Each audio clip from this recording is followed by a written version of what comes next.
Pak Prabowo perlu mempertimbangkan hal di Vietnam tersebut gitu? Ya, kami mendengar bahwa Presiden Prabowo juga melakukan kajian-kajian secara dinamis.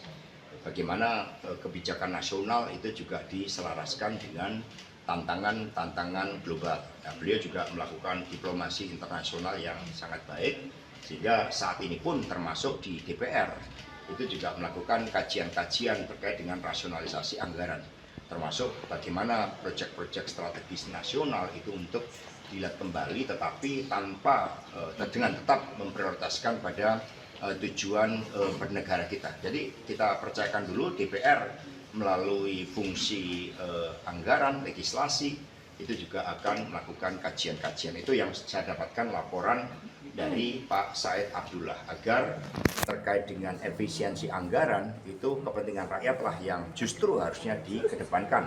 Maka kan kemudian muncul larangan untuk pemborosan anggaran. Itu yang kita lihat dalam perspektif yang positif. Tapi kesamaan dengan itu ada rencana retret dari Presiden itu gimana? Untuk menyelaraskan pendiri bangsa kita itu ketika merencanakan Indonesia Merdeka tidak berbicara tentang berapa anggarannya dulu. Ketika membebaskan Irian Barat, ketika kita membantu negara-negara Asia Afrika untuk merdeka, kita nggak berbicara anggaran dulu, kita berbicara suatu ide-ide besar tentang bagaimana Indonesia itu bisa berdaulat, berdikari, dan berkebudayaan dengan cara-cara kita. Maka narasinya, imajinasi itu tadi yang kami ajarkan. Kami membangun partai ini disertai dengan suatu ide tentang demokrasi, ide tentang kedaulatan rakyat, tentang suara arus bawah. Sehingga terkait dengan kebijakan untuk melakukan rasionalisasi anggaran itu suatu hal berkaitan efisiensi, akuntabilitas.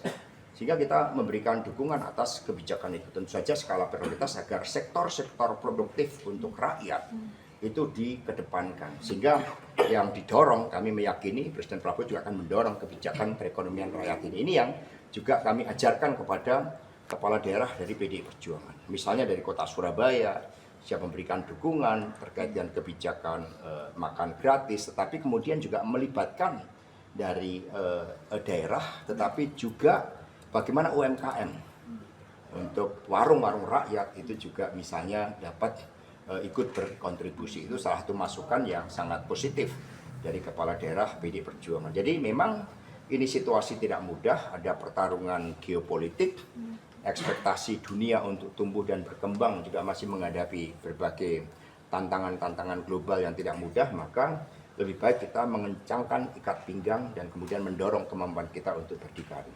Pas sebalik adanya efisiensi ini, kata Pak Prabowo ada raja kecil yang tidak sepakat dengan kebijakan efisiensi ini, melihatnya gimana? Ya, efisiensi kan dulu juga dilakukan rasionalisasi. Ketika kita menghadapi masa krisis, Bu Mega, bahkan kebijakan defisit itu juga kemudian pada masa krisis itu diperlonggar.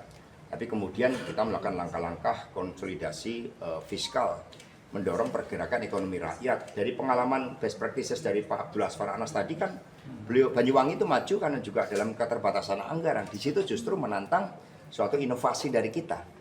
Tetapi yang sektor-sektor produktif untuk rakyat itu justru harus ditumbuh kembangkan di dalam alokasi anggaran itu.